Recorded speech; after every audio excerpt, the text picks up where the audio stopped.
Protection Secretary Noah Wallenstein. This is a great, great day for us here in Miami-Dade County, in, of course, this incredible paradise that we call home. We are making a critical investment in our community and in the future, especially of our beloved Bay, which is our lifeline for our economy and our health. It's the western shore of our beautiful Bill Baggs State Park right here, Biscayne Bay.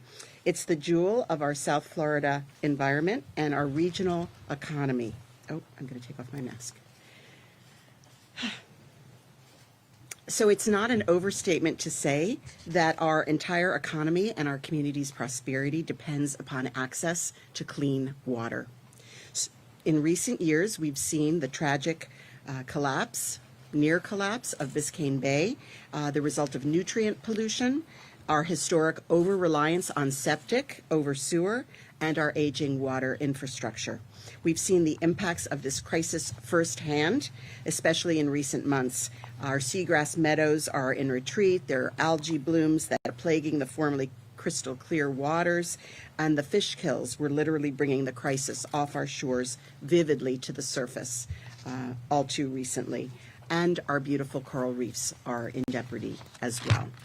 My administration is committed to taking urgent action to reverse the damage, save the Bay, and preserve our environment and economy. And today I am thrilled that we are able to announce this new funding from the state that will be pivotal in helping us to tackle this crisis head on.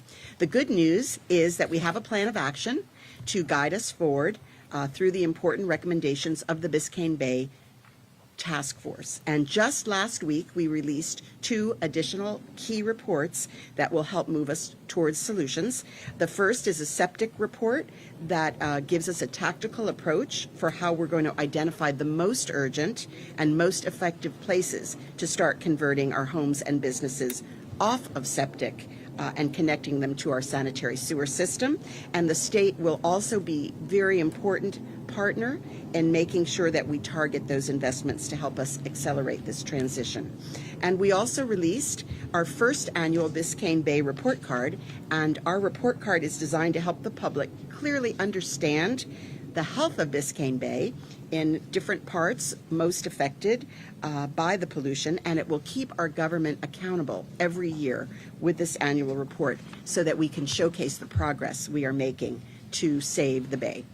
A critical part of our marine ecosystem is our coral reef. As was mentioned, we're the only place in the United States, continental United States, with a coral reef. We are blessed. It's a tremendous value ecologically. It's also a powerful contributor to our economy, and it quietly works to protect the life and property by absorbing the power of incoming storms. So it's an important feature of our hurricane strategy as well.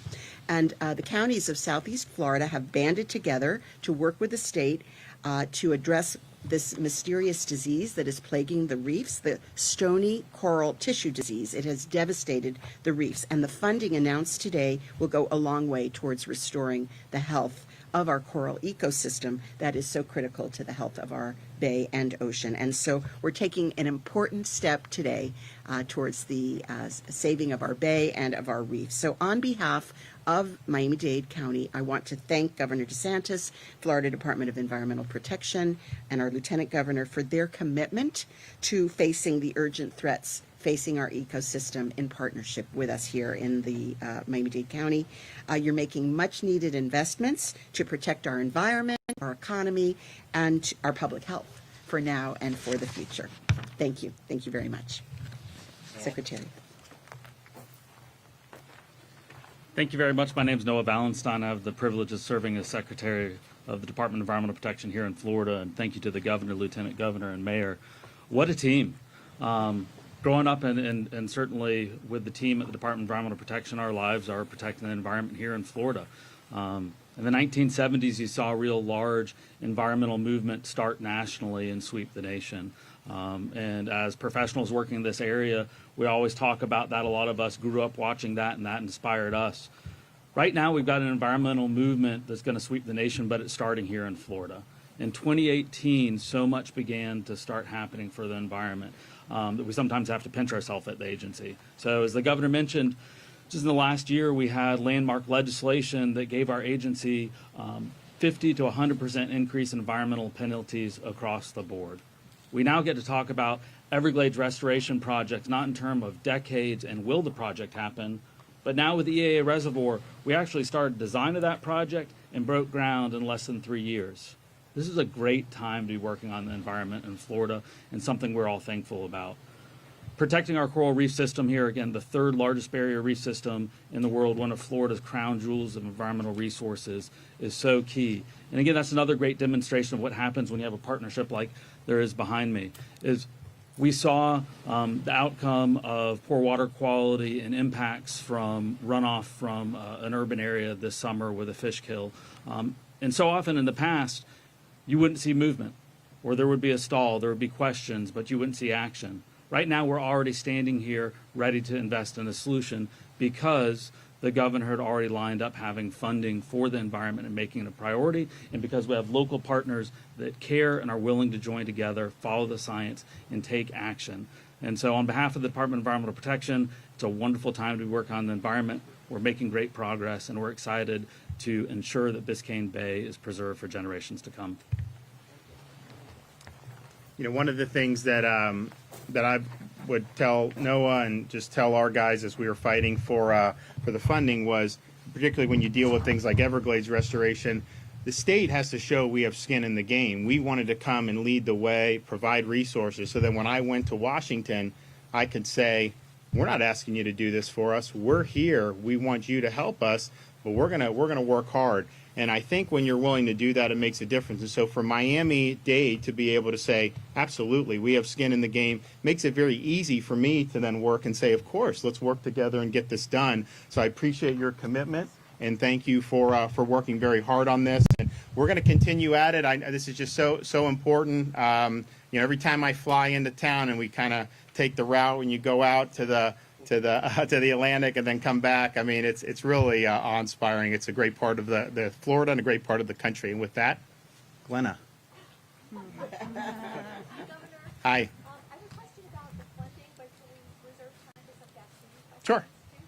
So the $625 million, I remember right after you were elected, you had announced that there was an executive order 2 days later about that funding for Everglades restoration. Is that the same pot or is this a different pot? Well, so it's both. So so we wanted 625 a year on average for water resources, including Everglades. So it's not 625 all for Everglades. And so some of the other septic sewer projects and all this, anything that's getting our water quality better is included. This particular money was a part of the 625 plus we got this year, and it was initially set aside to kind of be a Springs pot of money. But I think as it worked through the legislative process, Noah, they then added, hey, let South Florida get involved with it.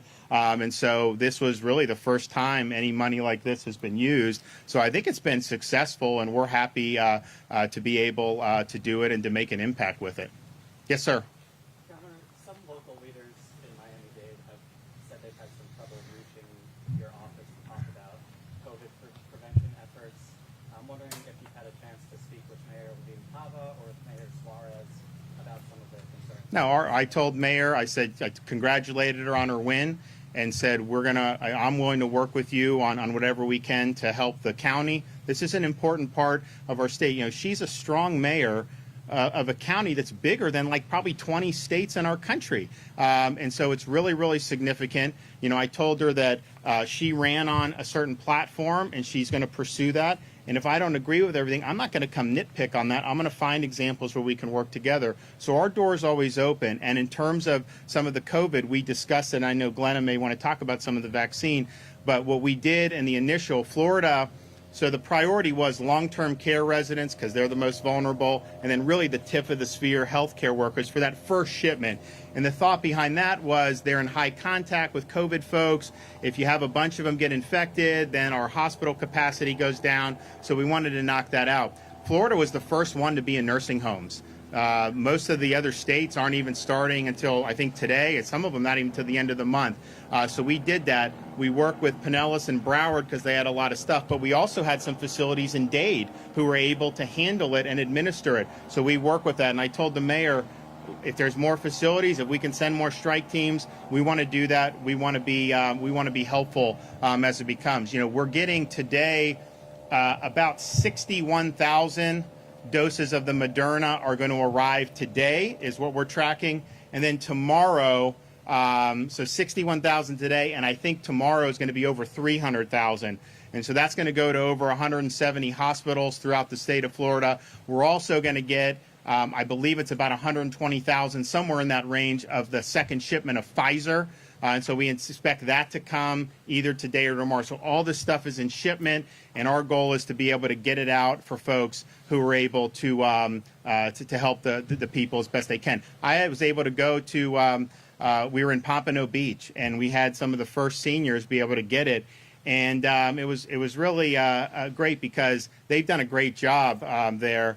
But it's been tough because obviously you're worried about a pathogen that could affect very frail and elderly people, but you're also worried about quality of life and having all this mitigation and just not being able to kind of live out some of your final years in ways that are the most fruitful. So I think the vaccine provides a way not only to prevent folks from obviously a serious pathogen, but hopefully opening up that window of returning to normalcy and really thriving as seniors. But I had folks from the nursing home community tell me when the vaccines, when these strike teams started showing up at some of these facilities, you had people with tears in their eyes because it's like, finally, you know, we have some help on the way in a way that can get us beyond the mitigation. You have vaccine? So, yeah, so those were 112 long-term care facilities in Maryland and Pinellas for your first. I believe last week you said that Walgreens and CVS were starting that federal portion of the rollout of long-term care today. Well, yeah, but you know what happened was, because we said there's no time to waste, Walgreens agreed to start on Thursday, so they moved it up. So couple questions. How were those initial 112 facilities chosen? Is there something special about them? I looked for, I'm trying to look It was for just patterns. because if you look at Pinellas and Broward have a high concentration of skilled nursing facilities, and so we were basically trying to find, okay, where can we get the most bang for the buck, make the biggest impact? Pinellas in particular has had some problems with outbreaks, and so we felt that that was something that was good. But we absolutely are going to be moving on the other counties with the strike teams, and then having CVS and Walgreens doing their part. That's going to continue as well. We just, my view is we want this to go as quickly as possible. I mean, obviously, there's a lot of due diligence that goes into this. Our folks, ACA, Department of Health, Emergency Management, they were working with the facilities weeks ago. As soon as the news of the Pfizer came, we got into gear and said, what functionally do we need to have happen? Well, when you're in a nursing home, not every nursing home resident is capable of consenting. They have people that consent on their behalf. So we wanted all that lined up to know, okay, if you can't consent, are you going to have the third party make a decision one way or another? So they've been plotting the ground, and they focused on those two counties to start. And are you confident that CVS and Walgreens have enough staffing, or will the state have to supplement that federal equipment? So, well, it just depends on what you mean by enough. I mean, I know they have a lot of folks. They do this as a matter of course with the flu vaccine and the flu shots. So they have folks mobilized. Obviously, they're under contract. So I think they have a lot of people and they have a lot of resources to bring to bear. But I think what we're just going to continue to do until all the facilities have been visited is just keep our strike teams out there. So if you have CVS and Walgreens doing something on Key Biscayne or other parts of Dade County, but maybe no one's in Hialeah, maybe we send people to Hialeah. So we're just going to continue to work. My strike teams, I've already told them, you're active and you're involved in this until all seniors in long-term care facilities have been offered the vaccine. Now, not everyone wants to take it, which is fine. I think what you'll see is when we went to the first ones, there was a certain number of people that wanted it. Then as more people got the shots and it was fine, then people that day said, I want it. And then I think what you'll see is as more and more days go by and people realize that it's safe, then I think you'll see even more people sign up for it. Yes, sir. Governor, regarding the vaccines in hospitals specifically, I'm wondering what your thoughts are on which hospital workers specifically should be getting them now. Should people in more administrative roles in hospitals who aren't necessarily working with COVID patients day to day be getting them now or waiting Yeah, no, I would say, we talk about the front, like the high contact, high risk folks. So obviously any nurse, ICU doctors, ER, but it's not just that. I mean, like Carlos Magoya made a good point. He's got some of the food service workers who service COVID because they're in contact and they can spread it. So, but I would definitely say it's kind of that more tip of the spear version. And the reason why is just because that's going to help keep our hospital capacity up. There's never been a problem with beds in the United States that I could see. I mean, even New York didn't use the Javits Center. But what you do have is, one, it's very taxing on staff to do COVID because of all the isolation procedures. But if you have a staff member get infected and they expose a dozen other nurses, well, then you're having to isolate a lot of people, and that creates shortages potentially in staffing. So we feel this is a way to really shore that up. But once you've kind of gotten that initial one, and then we're doing the long-term care, our view is we really need to get it out to the elderly population. Now, some of you may have seen there's an advisory committee that advises CDC about priority setting for the vaccine. And they came out with something over the weekend that got a lot of blowback, and I think rightfully so, where they were going to prioritize essential workers over elderly. I think that's a huge mistake. They've had to walk back from that. Their recommendation in front of CDC right now is 75 and plus and essential workers are the next round. The problem with that is, as I see it, is a 22-year-old food service worker would get a vaccine over a 74-year-old grandmother. I don't think that that's an appropriate calculation of the relative risk there. So that is going to be presented to CDC. I don't know if they're going to prove that or not. I'm going to have a full statement tomorrow about how Florida is going to approach this kind of next phase once we get beyond the long-term cares and the frontline nurses and docs tomorrow. But suffice it to say, our whole strategy around COVID has always recognized the dramatic discrepancy in risk based on age. And so if you're trying to mitigate based on age, surely you would want to vaccinate based on age. And there's been some great analysis done to show that if you vaccinate the bulk of the 70-plus population, the mortality on this goes really, really down. And so that's really, I think, what we're looking for. And so I'll have a full statement on that tomorrow. You have anything else before I go? That was actually going to be my next question. So does the state then, what's the protocol if the CDC ends up taking the recommendations of that panel? Purely advisory. And they say that. They say states need to be able to make their own decision. And I think a lot of people would understand, just given our demographics. I mean, we have one of the highest percentages of 70 and plus in the country. And so I think people would understand why we would want to do that. But I also think the data justifies that. I mean, the fact is the mortality amongst essential workers is a fraction of what it is in the senior population. And so the more you're able to provide the protection to senior citizens, the less stress you have on hospitals, and obviously the more lives you're going to save. The initial analysis that was done by this committee that had to be kind of reeled back actually conceded that if you do essential workers first before seniors, you're going to have greater mortality. And I just thought that was ill-advised. I think they understood that it was ill-advised. But at the end of the day, we're looking at probably take away what we've already received, maybe another 750,000 doses by the end of the month, maybe a little bit more between Pfizer and Moderna, and then hopefully 1.5 million to 2 million doses in January. That can do a lot in the 70-plus population. If you're going to try to do every essential worker, that's not going to be nearly enough for what you would need anyways. And so you'd be focusing on lower risk populations and not even do it, I think, in a way that would be fully effective. So we'll have a full statement on that for you guys tomorrow. It's something that's very important, and it means a lot to me to make sure that we're putting our parents and grandparents first in all this. I think if you asked anyone, if you took a 25-year-old sheriff's deputy somewhere in Florida and said, I have one vaccine, do you want it, or should I give it to your parents or grandparents who may be over 70? I think 99% of them would say, oh, no, give it to the grandparents, give it to the parents. Thanks, guys. Governor, when do you expect to be vaccinated? Governor? I'm not stepping in line with anybody, so I'm less than 45. I'd imagine it would take me a couple more months. I will do it, but I'm not going to step in front.